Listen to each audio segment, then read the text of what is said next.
Bismillahirrahmanirrahim. Alhamdulillahirrahmanirrahim. Assalatu wassalamu ala asyrofil anbiya'i wal mursalin wa ala alihi wa sahbihi ajma'in. Allahumma sholli wa sallim wa barik. Oke. Puji syukur atas dari Allah Subhanahu wa taala. Salawat serta salam untuk Nabi Muhammad sallallahu alaihi wasallam. Allahumma sholli wa sallim wa barik. Baik, rekan-rekan, pada hari ini kita akan melanjutkan materi kita. Kemarin kita belum sampai hukum Islam ya, Nak ya? Belum sampai ya? Belum sampai syariat ya? Oke. Baik, oleh karena itu saya akan menampilkan materinya. Jadi materi kita adalah tentang kesadaran ya, kesadaran untuk taat kepada hukum Allah Subhanahu wa taala. Nah, pada pembahasan hari ini kita akan membahas 3 tema. Satu temanya yaitu prinsip-prinsip hukum Islam, kemudian tema kedua pengertian dan macam-macam hukum Islam atau hukum syariat.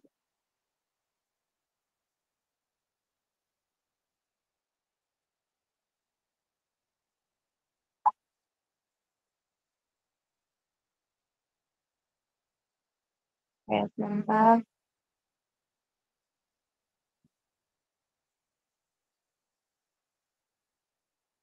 Hmm.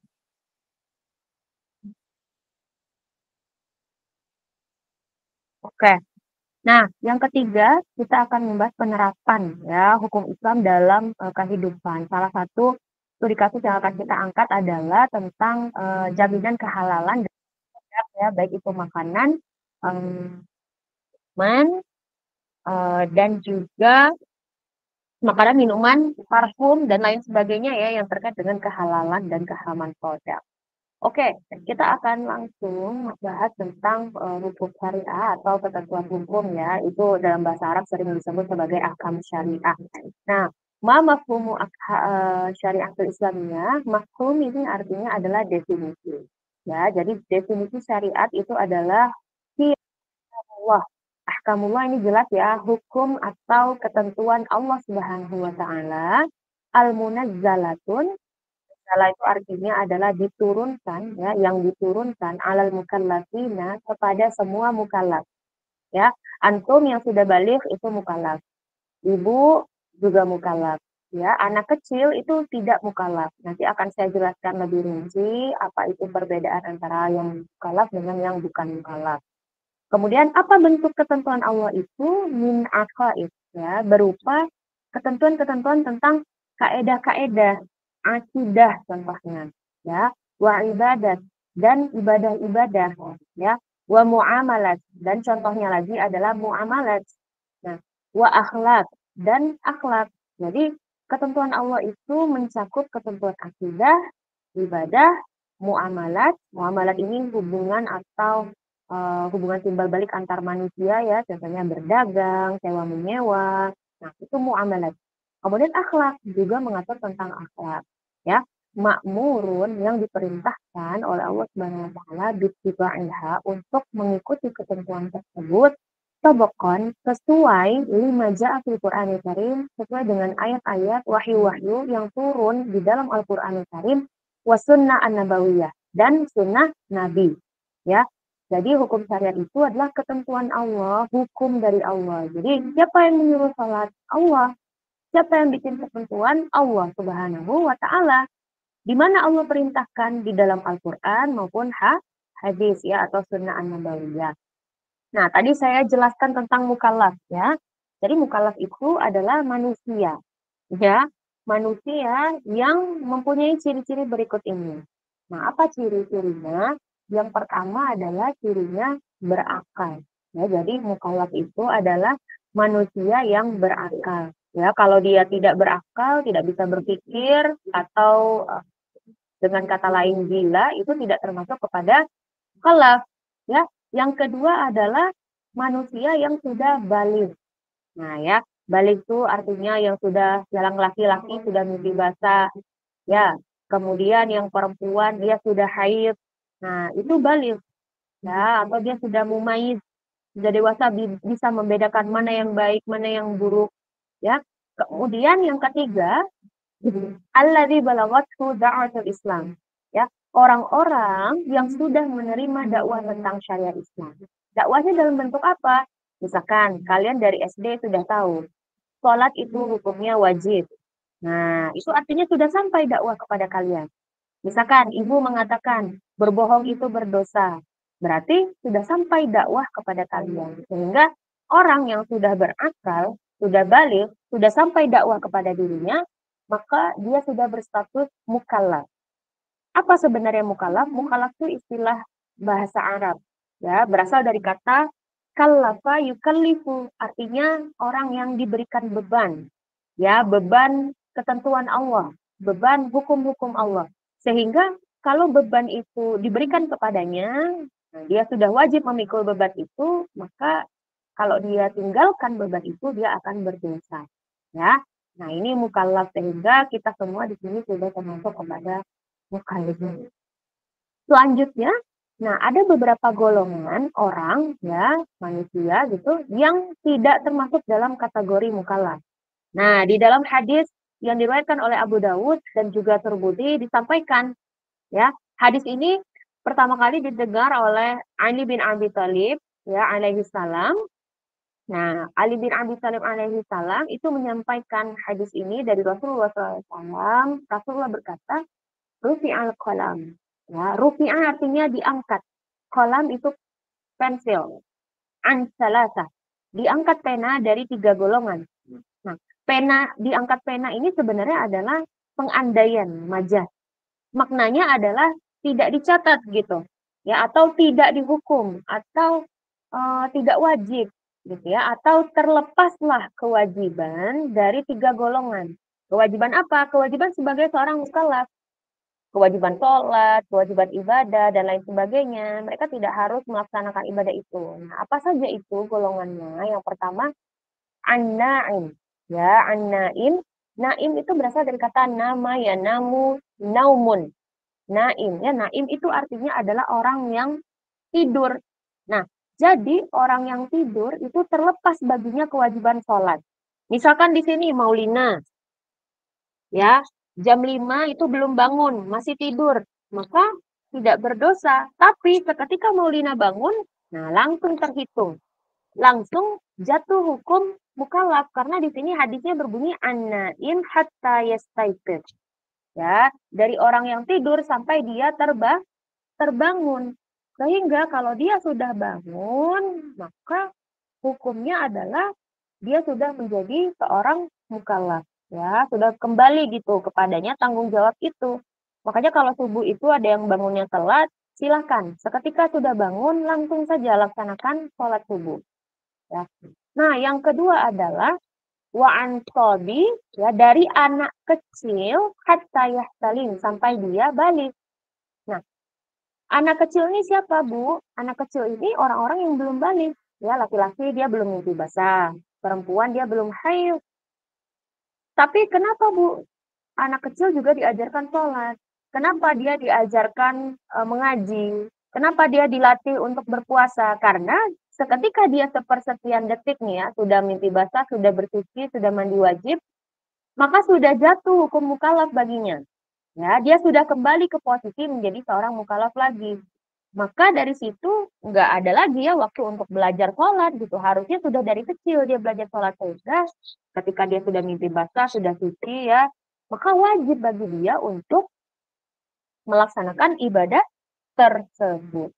Ya, rekan-rekan. Jadi orang yang tidur ketika dia bangun, sampai dia bangun, orang anak kecil sampai dia dewasa, nah itu dia tidak termasuk ke dalam mukallaf. Jadi anak kecil kalau dia sudah balik itu langsung sudah harus bisa sholat, sudah harus melaksanakan ibadah puasa. Kemudian golongan yang ketiga adalah wa'an majnun. Ya, majnun itu artinya orang gila.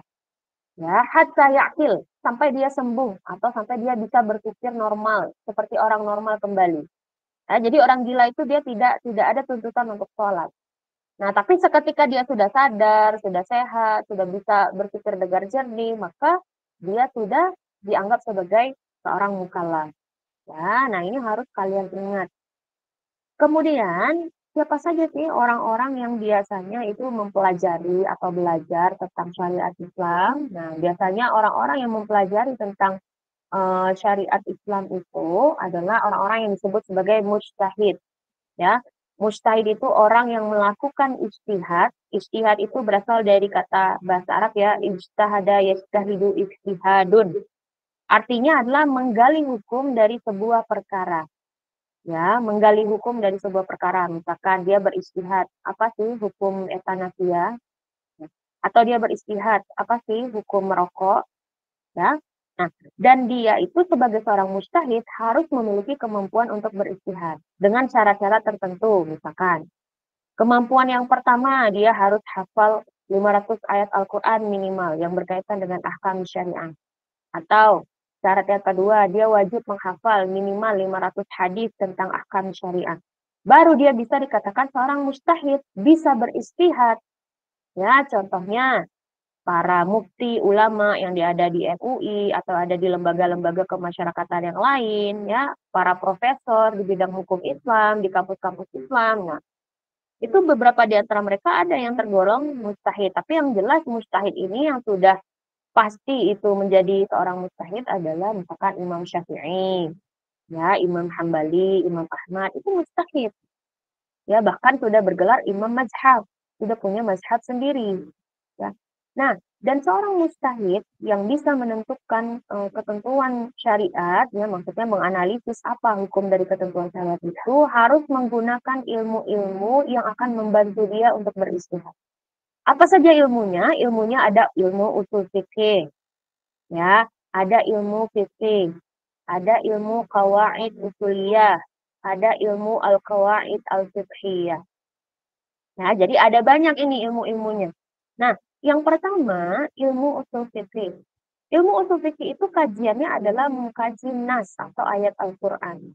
Ya, misalkan ketika ulama usul fikih membuka Al-Qur'an, misalkan dia baca surat Al-Baqarah tentang puasa, Bismillahirrahmanirrahim, kutiba alaikumus shiyam kama kutiba alal ladzina min qablikum la'allakum tattaqun, maka dari ayat itu dia bisa menggali apa sebenarnya hukum puasa di bulan Ramadan. Nah, maka dia gali, dia pakailah ilmu qawaid usuliyah.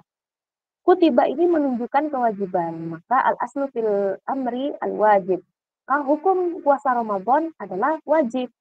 Nah, jadi yang dikaji adalah ayatnya atau hadisnya. Misalkan tadi Ibu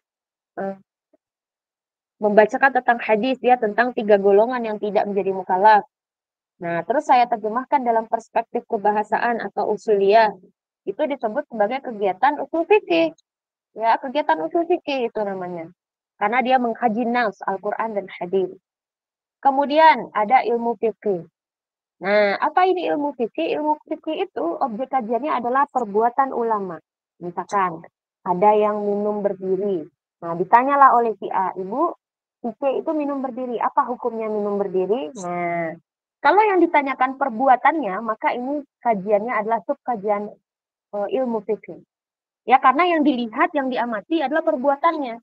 Nah, bagaimana cara menentukan hukum dari perbuatan itu? Maka nanti ulama fikih akan memakai hasil kajian dari ulama usul fikih. Ya, jadi ulama usul fikih sudah menganalisis hadis, ayat, lalu dikodifikasi hukum-hukum itu, hasil analisisnya, hasil istinbatnya, hasil ijtihadnya akan dipakai oleh ulama fikih. Ya, akan dipakai oleh ulama fikih untuk menentukan minum berdiri ini hukumnya apa? Haramkah, wajibkah, sunnahkah, ya, atau makruh? Nah, baru lahirlah hukumnya adalah makruh ya karena sudah dianalisis oleh ulama usul fikih kalau minum berdiri itu makruh di dalam hadis. Kemudian ada ilmu qawaid usuliyah. Qawaid usuliyah ini ilmu ya metodologi yang digunakan untuk menganalisis nas atau Al-Qur'an dan hadis dari perspektif kebahasaan. Nah, ya, antum mungkin sering ya melihat saya menerjemahkan ayat Al-Qur'an, perspektifnya kebahasaan. Itu namanya metode qawaid usuliyah, ya. Jadi misalkan kutiba alaikumus shiyam tadi ya, atau kulu washrabu min rizqillah. Kulu itu adalah fi'il amar. Nah, rumusnya atau qawaid usuliyahnya adalah al-aslu fil amri al-wujub. Artinya prinsip dasar dari segala kata kerja perintah adalah wajib. Maka kulu yaitu artinya makanlah, washrabu minumlah, ya. Kulu washrabu min rizqillah. Artinya kita diperintahkan oleh Allah untuk makan dan minum dari rezeki Allah yang baik-baik. maka makan dan minum dari rezeki yang baik hukumnya wajib. Ya, itu adalah proses qawaid usuliyah. Dia memerhatikan nas baik Al-Quran maupun hadis berdasarkan perspektif kebahasaan. Ya, perspektif kebahasaan. Ingat ini ya. Contohnya tadi, al-aslu fil amri al-wujub. Nanti akan saya kasih lihat contohnya. Yang kedua adalah qawaid fiqhiyah. Nah, qawaid fiqhiyah ini kaidah-kaidah juga.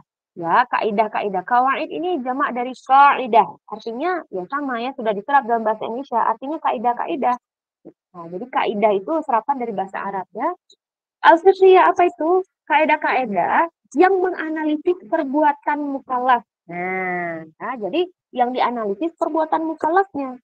Kalau tadi qawaid usuliyah yang dianalisis ayatnya, hadisnya dari perspektif bahasa. Kalau fiqhiyah yang dianalisis perbuatannya.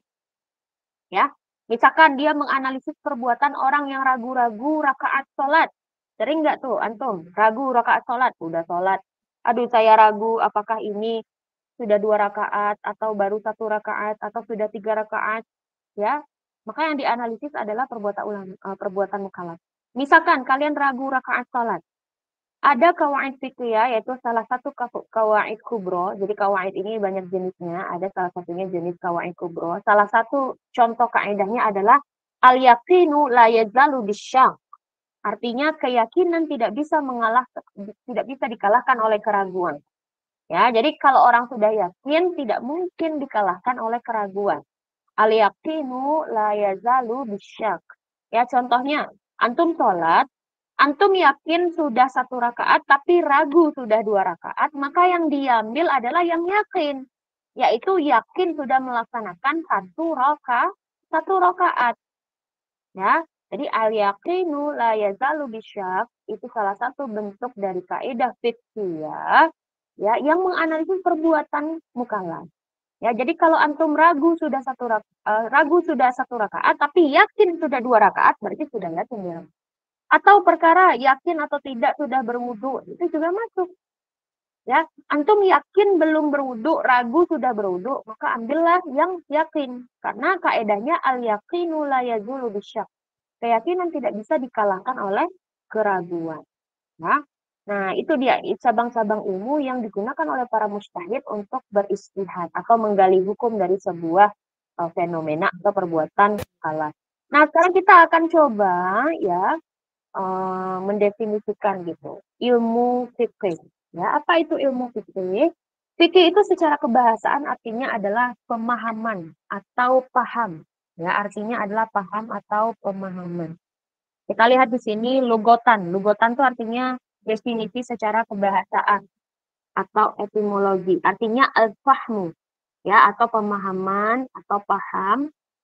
Nah, secara istilah atau syariat Islamiyah, secara terminologi artinya adalah sebuah ilmu ya bil ahkam syariah yang berkaitan dengan hukum-hukum syariat, al-amaliyah ya yang berkaitan juga dengan hukum-hukum itu dengan perbuatan sehari-hari ya amalia itu amal sehari-hari kehidupan sehari-hari ya baik itu ibadah, muamalah, akhlak ya al-muktasibah yang dianalisis melalui min adillati tafsiriyah dalil-dalil yang terperinci yaitu baik dalil Al-Qur'an maupun hadis maupun ijma ulama ya. Jadi secara kesimpulan dia adalah ilmu yang membahas tentang hukum-hukum aturan-aturan syariat yang berkaitan dengan muamalah setiap hari ya dalam kehidupan kita sehari-hari. Yang harus diambil ya hukum itu berdasarkan dalil-dalil yang terperinci atau berdasarkan Al-Qur'an, hadis dan sumber hukum lainnya. Ya, sumber hukum dalam Islam itu banyaknya tidak hanya Al-Qur'an dan hadis, namun yang utama memang Al-Qur'an dan hadis. Kalau tidak ada dalam Al-Qur'an dan hadis, kita bisa mengambil dari ijma atau dari qaulus sahabah. Misalkan qaulus sahabah itu salah satunya Umar bin Khattab mengatakan rakaat untuk sholat tarawih ditambah witir itu 23 rakaat. Nah, kalau kalian melaksanakan itu berarti itu perpaduan ya. Qaulus sahabi sumbernya, perkataan para sahabat yaitu Umar bin Khattab. Nah, objek kajian ilmu fikih apa? Tadi ya, perbuatan mukallaf atau perbuatan manusia. Apa saja bidang-bidang yang dikaji? Perbuatan yang seperti apa? Nah, perbuatan mukallaf yang dikaji adalah seputar ibadah. Ya, Jadi ilmu fikih itu mempelajari tentang apa saja rukun sholat, ya, berapa rakaat sholat, apa saja sholat yang sunnah, mana sholat yang wajib. Nah, itu objek kajian dari ilmu fikih, ya. Kemudian bagaimana rukun puasa, bagaimana tata cara berniat dalam puasa, bagaimana rukun zakat, bagaimana bacaan ijab, qabul, bagaimana rukun haji, itu termasuk dalam ibadah. Ya. Kemudian yang kedua muamalat. Muamalat itu adalah aspek yang berkaitan hubungan timbal balik antara manusia dengan manusia. Baik juga manusia dengan makhluk yang lain. Contohnya adalah kalian jual beli, sewa menyewa kos, pinjam meminjam uang teman, barang teman, sendal teman, apalagi yang biasa dipinjam, jilbab teman. Nah ya, hukum pidana waris ahli wasiat, ya, apalagi janji, dan kewajiban-kewajiban lainnya berkaitan juga dengan akhlak, misalkan, ya. Nah, ini objek kajiannya. Jadi perbuatan mukallaf yang seputar ibadah, muamalah itu adalah objek kajian fikih, ya. Kemudian apalagi etika, akhlak itu masuk dalam kajian fikih, ya. Makanya kita belajar juga tentang etika, akhlak, ya. Kemudian yang selanjutnya tentang hukum dan keadilan. Nah, tentang hukum perdata, pidana, niaga, korupsi, dan lain sebagainya, itu kajian fikih. Lalu juga masuk dalamnya pendidikan agama, tentang taklim, itu juga masuk dalam kajian fikih. Ya. Nah, sekarang pembagian hukum dalam fikih Islam. Kalau pembagian hukum, kalian mungkin sudah familiar dengan kata hukumnya wajib, atau haram, atau mubah, atau makruh, ya, atau sunnah, misalkan. Nah, atau mustahab, ya. Nah, itu semua adalah hukum, ya. Hukum itu hukum dari perbuatannya.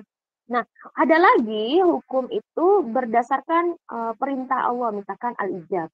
Al-ijab dan wajib itu pada dasarnya sama, perbedaannya adalah jadi ada al-ijab, ada wajib, ya. Kalau al-ijab ini permintaan berupa tuntutan dari Allah Subhanahu wa taala agar manusia melaksanakan perbuatan itu. Nah, ya, wajib melaksanakan perbuatan itu. Jadi kalau berupa perintah dari Allah itu namanya ijab. Jadi perintah untuk kewajibannya itu ijab. Nah, hukum dari perbuatan itu wajib ya. Jadi hukum dari perbuatan itu, misalkan kalau dikerjakan berpahala, ditinggalkan berdosa itu namanya wajib. Tapi bentuk perintah ordernya dari Allah Subhanahu wa taala, permintaan wajib melakukan perbuatan itu disebut sebagai ijab. Ya. Lalu ada al-jawaz. Jawaz itu adalah klasifikasi yang menunjukkan, sebentar ya.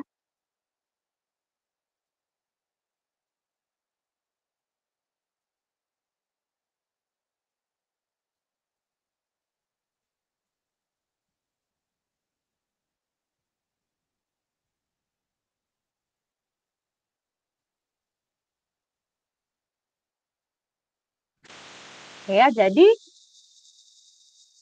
al-jawaz. Al-jawaz itu uh, yang menunjukkan ya kalau misalkan Allah itu ya tidak mewajibkan sebuah perbuatan dan juga tidak mengharamkan sebuah perbuatan. Nah, jadi ini sama dengan mubah. Ya, jadi al-jawaz itu nama lain dari mubah. Ya, sama juga dengan misalkan al-ijab. Ya, al-ijab itu sama. Kalau bukan, al-ibahah, sorry, al-ibahah. Ya, kalau al-ijab tadi wajib. Al-ibahah itu adalah keterangan dari Allah bahwasanya perbuatan ini tidak wajib dilakukan dan juga tidak haram dilakukan, itu adalah al-ibahah. Nah, hukum dari perbuatan itu adalah jawaz atau mubah. Ya, jawaz atau mubah. Nah, kalau tahrim, tahrim itu tadi lawan persamaannya adalah dengan haram. Ya, kalau tahrim itu tuntutan dari Allah Subhanahu wa taala untuk meninggalkan perbuatan itu dinamakan tahrim.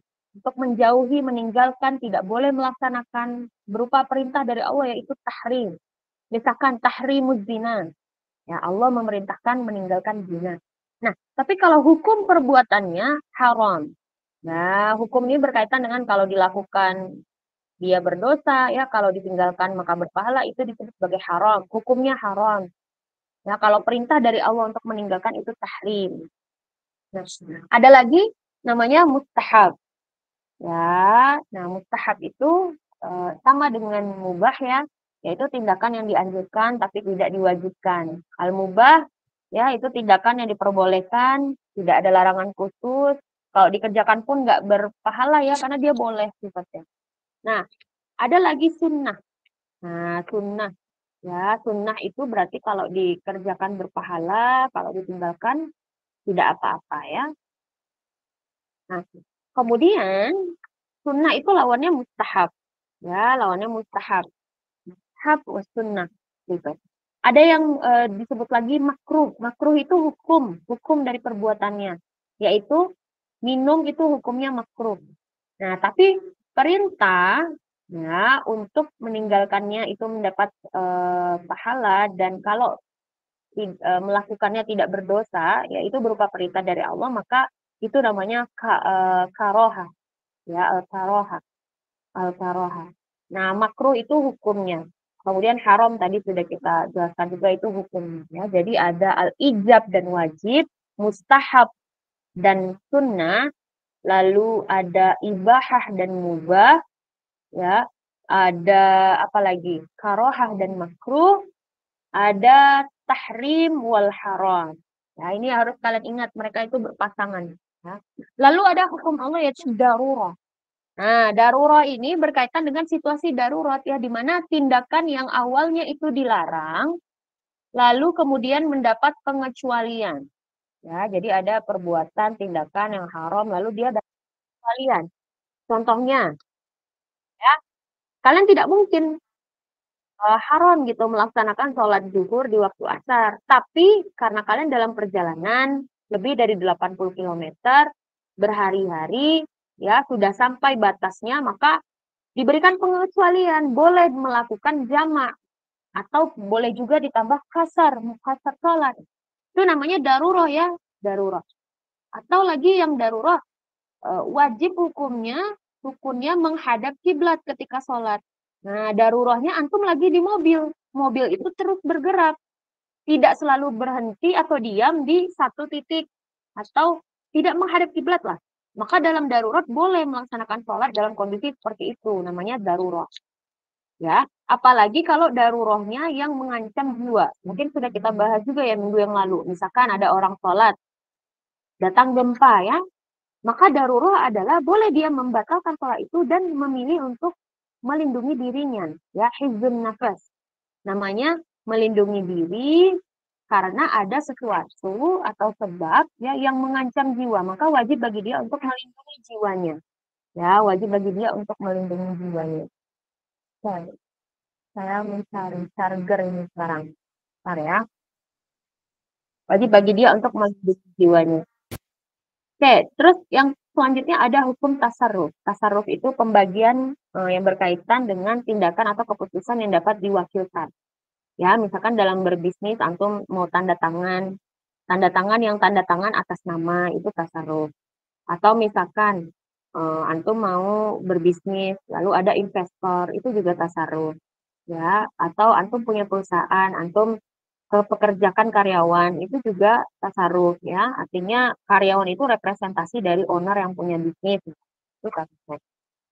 Nah, kemudian itu fikih ya. Tadi itu fikih kita sudah bahas ciri-ciri hukumnya ya, bagaimana objek kajiannya. Sekarang kita bahas usul fikih.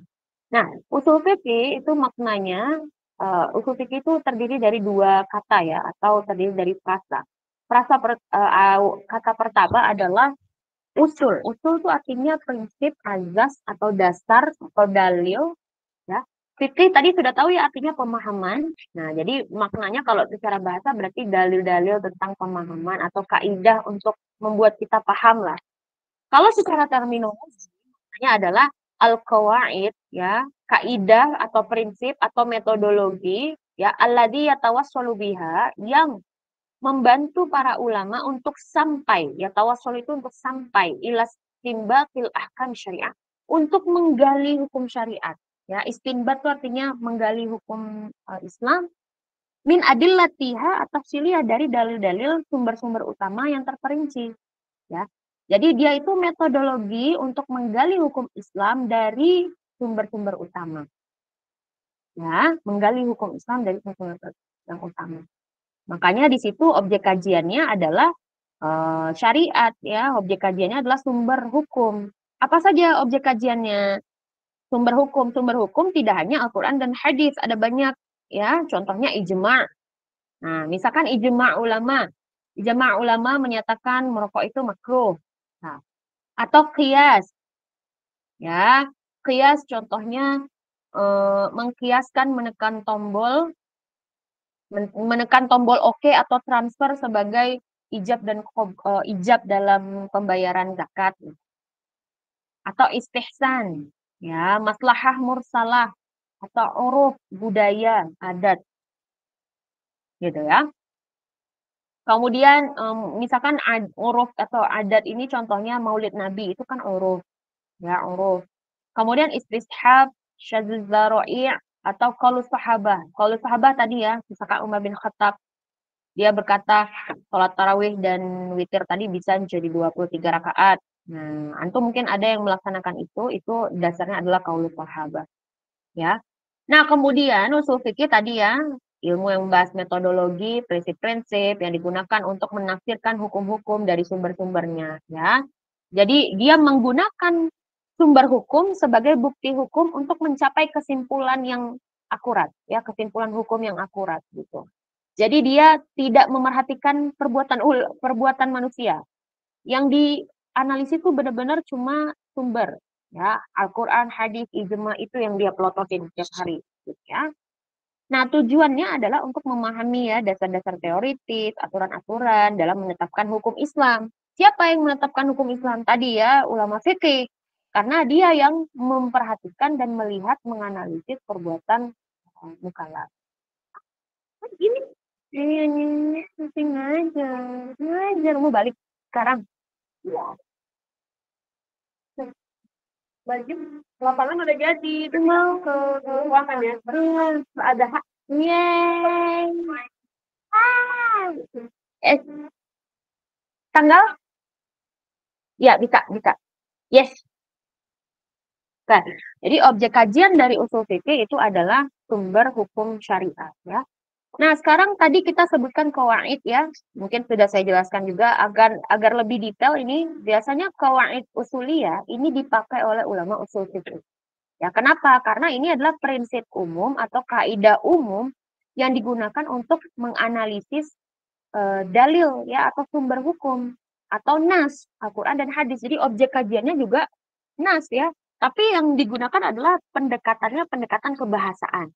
Tadi ya, ketika kita melihat ayat Al-Quran, ya kita maknai dia secara bahasa. Saya sering melakukan itu ya. Misalkan kulu ini adalah artinya dari kata akala, artinya adalah makan. Bentuk kulu itu adalah fi'il amar, fi'il perintah.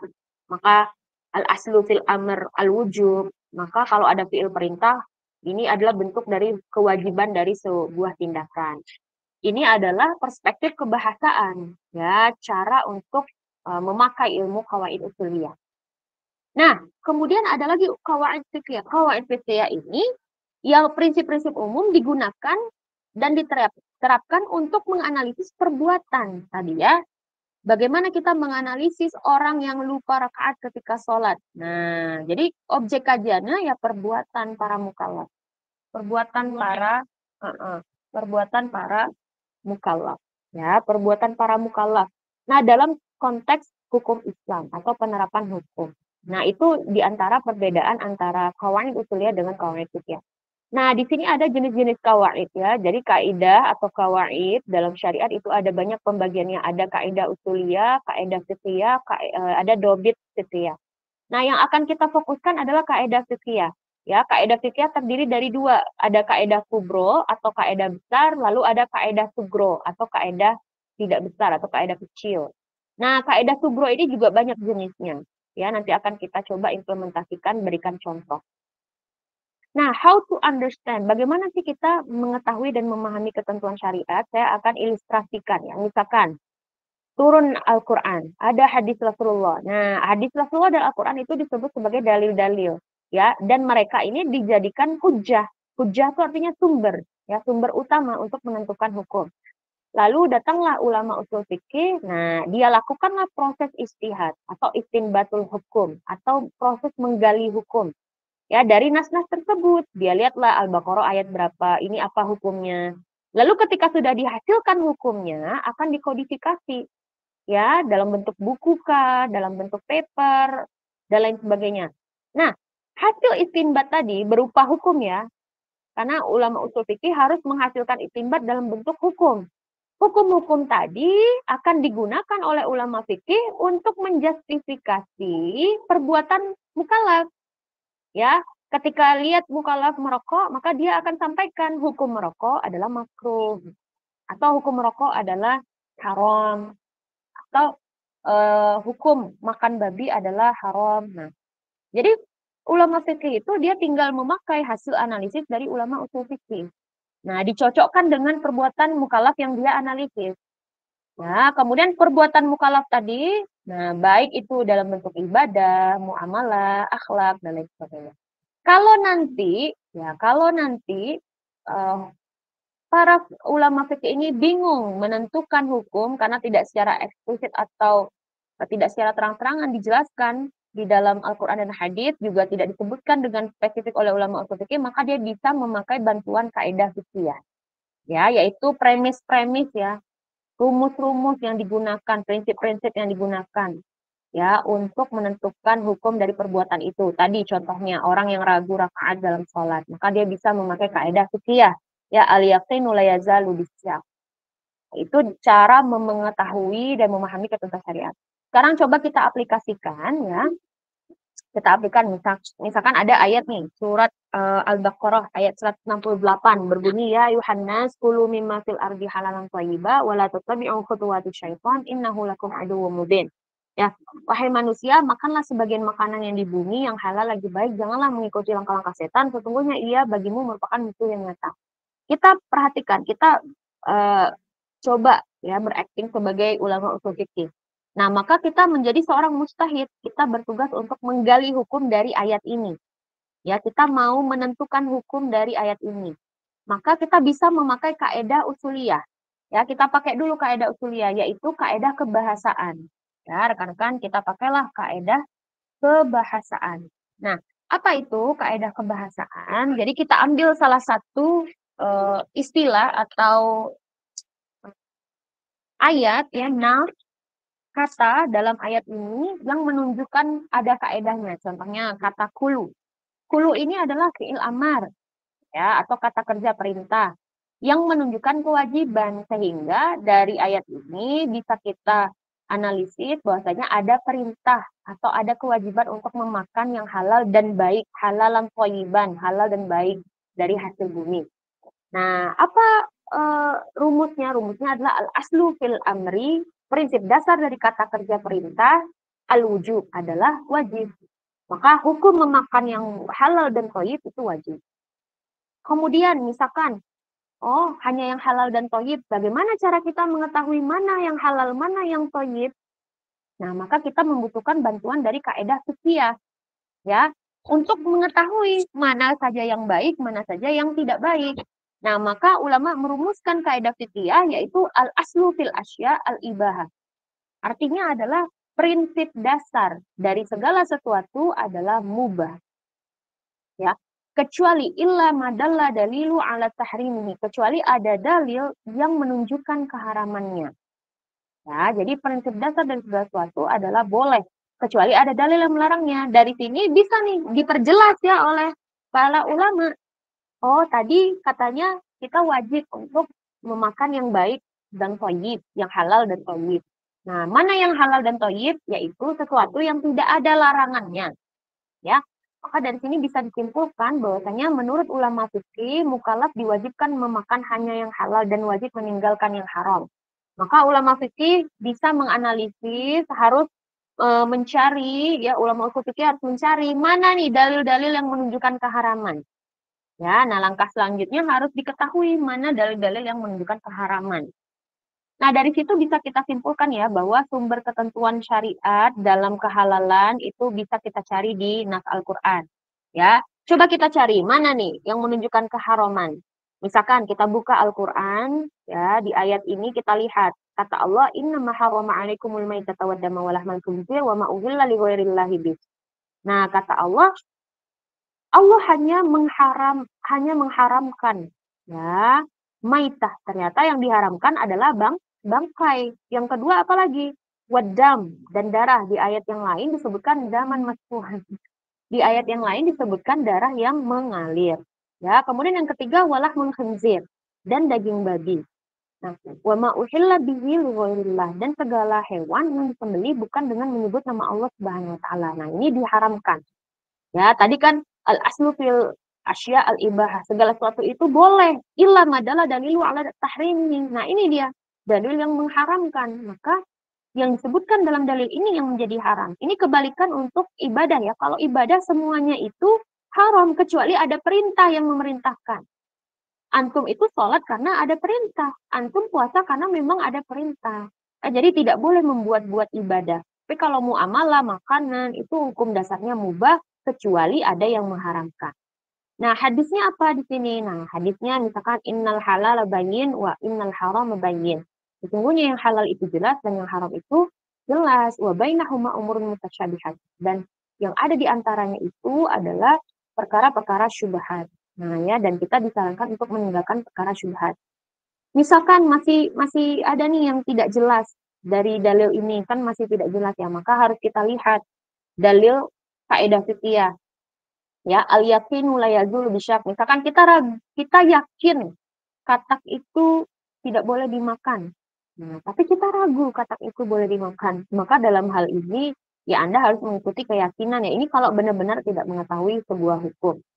Kemudian hukum turunannya atau hukum kaidah sugronya adalah al aslu fil asya al ibahah illa madalla dalilu ala tahrim. Nah, ini sudah kita jelaskan ya. Oke, ini sudah kita jelaskan. Nah, kita akan bahas secara detail. Ya, ada beberapa penyebab keharaman. Ini dalam studi kasus jaminan produk halal ya. Ada dua sebab. Yang pertama sebab umum. Jadi sebab umum yang menyebabkan sesuatu itu haram adalah dia bernajis, atau dia berbahaya, atau dia memabukkan.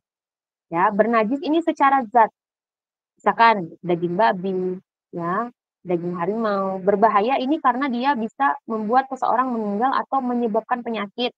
Misalkan pakai kosmetik bermerkuri, ya, atau minum sianida, itu berbahaya, maka haram. Kemudian yang memabukkan, ya, yang menimbulkan efek muskirin gitu, memabukkan. Ada sebab khusus. Nah, ini biasanya khusus pada hewan. Ada 6 ciri. Yang pertama eksplisit atau secara terang-terangan dia diharamkan di dalam Al-Quran maupun hadis. Kemudian hewan yang bercakar bertaring, hewan yang diperintahkan untuk membunuhnya. Jadi kalau ada hewan dalam hadis diperintahkan membunuhnya, itu menunjukkan dia haram. Lalu hewan yang dilarang membunuhnya. Ternyata ada juga hewan yang dilarang membunuhnya, contohnya semut ya. Maka itu posisinya adalah dia tidak boleh dimakan karena dilarang untuk membunuhnya. Lalu ada lagi bangkai khaba'ith. Kita akan bahas satu persatu. Najis. Nah, najis ini jelas disebutkan dalam Al-Quran ya. Apa saja yang najis? Disebutkan dalam Al-Quran maita, dama masfuhan, ya, jadi bangkai, darah yang mengalir, lahmul khinzir, fa innahu rijisun. Ya, mereka itu adalah najis, bernajis. Najis itu adalah segala sesuatu yang dianggap kotor oleh syariat. Ya, jenis-jenis najis. Nah, itu mungkin sudah mempelajari dulu ya ketika sekolah, ke SD, SMP, SMA. Najis ada 3 ya, ada najis mughaladzah, najis mukhafafah, najis mutawassithah. Nah, ini harus hafal di luar kepala ya. Contoh pertama najis mughaladzah misalkan. Najis mughaladzah ini najis berat ya, kalau mau mensucikannya maka kita harus mencucinya, ya, kita harus mencucinya sebanyak 7 kali, kemudian salah satu di antaranya itu dengan tanah, ya. Ini kalau misalkan dalam konteks najisnya itu adalah mutanajis ya, maksudnya benda yang halal kemudian terkena najis, dia bisa disucikan. Tapi kalau dia najis berat semacam daging babi itu sendiri, itu nggak bisa disucikan ya, memang haram secara zat gitu, jadi berbeda. Makanya di sini dijelaskan ada perbedaan antara najis dan mutanajis. Ya, kalau najis itu memang secara zat dia kotor, sehingga tidak boleh dikonsumsi. Mungkin dalam kondisi darurat saja. Ya, misalkan daging babi. Kalian nggak punya makanan apapun, lagi perang dan lain sebagainya, kalau tidak makan akan meninggal dunia. Nah, ini mungkin ada unsur darurat di dalamnya. Tapi kalau misalkan kalian punya makanan yang lain, masih bisa beli makanan yang lain, maka itu najis hukumnya, tidak boleh dimakan. Nah, beda lagi dengan mutanajis. Nah, ya, mutanajis itu artinya hal yang halal tersentuh najis. Misalkan piring. Piringnya halal, lalu diletakkanlah daging babi di atasnya. Itu hukumnya mutanajis, maka harus disucikan sebelum kita pakai piring itu ya. Cara mensucikannya tadi, karena dia tergolong najis mughalladhah, maka harus dicuci 7 kali, lalu salah satunya dengan tanah. Ya, mau kalian cuci dengan sabun 1 kilo itu tidak hilang najisnya. Harus dengan sesuai dengan syariat yang syariat sampaikan.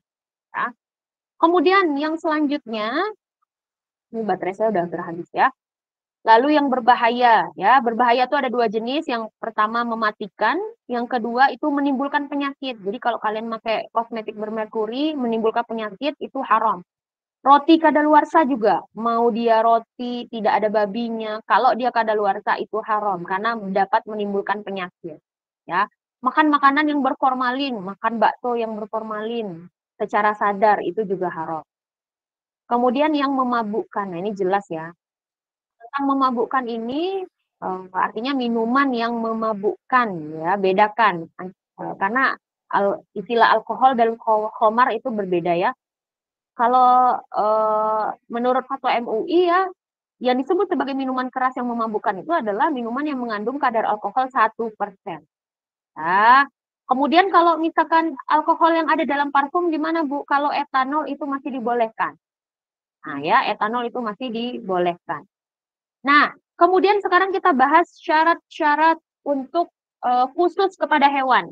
Satu, eksplisit diharamkan. Babi itu eksplisit. Ya, keledai itu eksplisit. Jelas disebutkan dalam Al-Quran dan hadis. Lalu bangkai. Bangkai itu ada 2 jenis.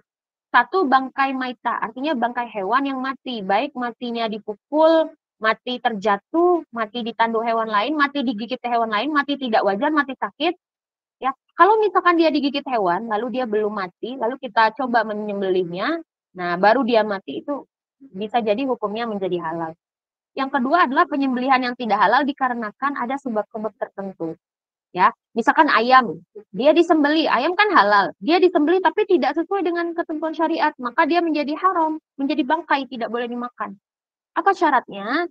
Dia harus berniat karena Allah. Kalau dia berniat tidak karena Allah, misalkan dia niat memotong ayam untuk menghilangkan jin di rumahnya, nah itu haram ya.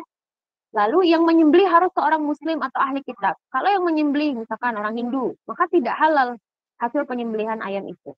Lalu kesalahan teknis, misalkan secara syariat dia harus dipotong dengan benda tajam. Ada orang menyembelih ayam dengan penggaris besi. Itu tetap tidak tidak halal. Tangannya.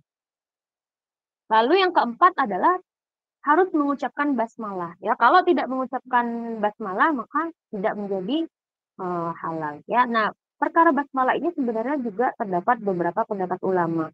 Ya, pendapat yang pertama adalah hukum basmalah menjadi wajib. Kapan menjadi wajib? Ini menurut pendapat Hanafi, Maliki, dan Hambali. Kalau antum adalah penganut mazhab Syafi'i, maka hukum membaca basmalah ketika penyembelihan itu adalah sunnah.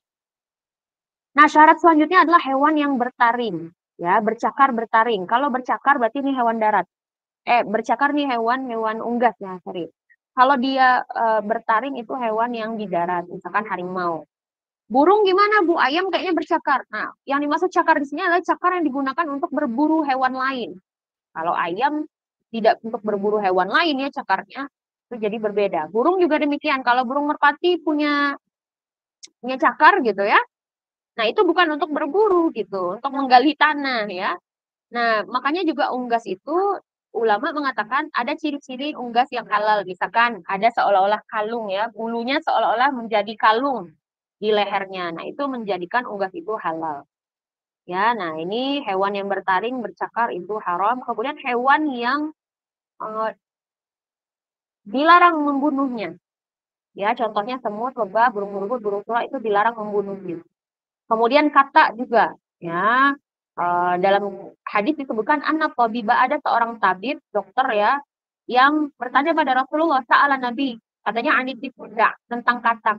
Ya ja'aluha fidawa, dia menjadikan kata itu obat. Nah, panaha Rasulullah SAW angkotri. Rasulullah melarang untuk membunuh katak itu. Untuk katak ini juga terdapat perbedaan ulama ya. Ada ulama yang membolehkan dan tidak membolehkan. Kemudian hewan yang disuruh untuk membunuhnya. Contohnya, dalam hadis disebutkan khamsu fawasik, ada 5 hewan yang fasik atau berbahaya, ya diperintah untuk membunuhnya. Contohnya tikus, kalajengking, burung raja wali, burung gagak, anjing galak. Nah, ini hukumnya haram. Ya, kemudian khaba'ith. Khaba'ith ini disebutkan dalam surah Al-A'raf, ya. Khaba'ith ini banyak definisinya, ya. Ada 3 pendapat. Yang pertama, khaba'ith itu semua klaim makanan yang diharamkan di dalam ayat Al-Quran. Yang kedua adalah khaba'ith segala sesuatu hewan yang jijik kita untuk memakannya. Ular, ya, kutu, lintah, lalat, kutoa, kodok, cicak, ya.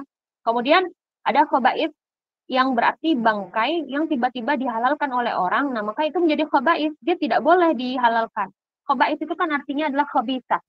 Khaba'ith jamak dari khabithah, artinya buruk, jorok gitu ya. Maka khaba'ith itu haram.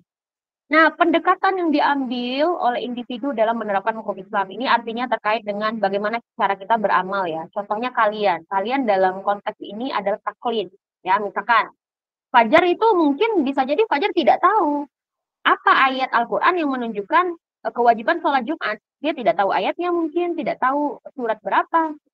Nah, tapi dia melaksanakan perintah sholat Jumat, itu namanya taklid. Ya, dia menerima perintah halal itu dengan mengikuti pendapat atau fatwa atau ya kajian lah dari gurunya.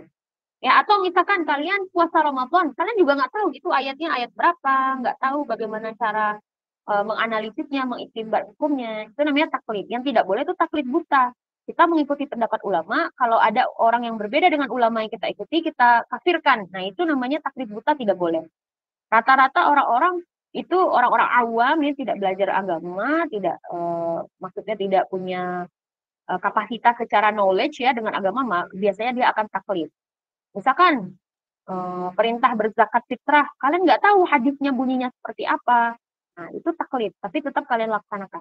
Itiba ini sedikit lebih maju ya, artinya ini orang-orang yang sudah tahu tentang kaidah-kaidah fikih ya, dia belajar ilmu kaidah, misalkan dia sarjana fikih atau misalkan dia sarjana usul fikih, dia belajar tentang perbandingan mazhab, dia tahu ayatnya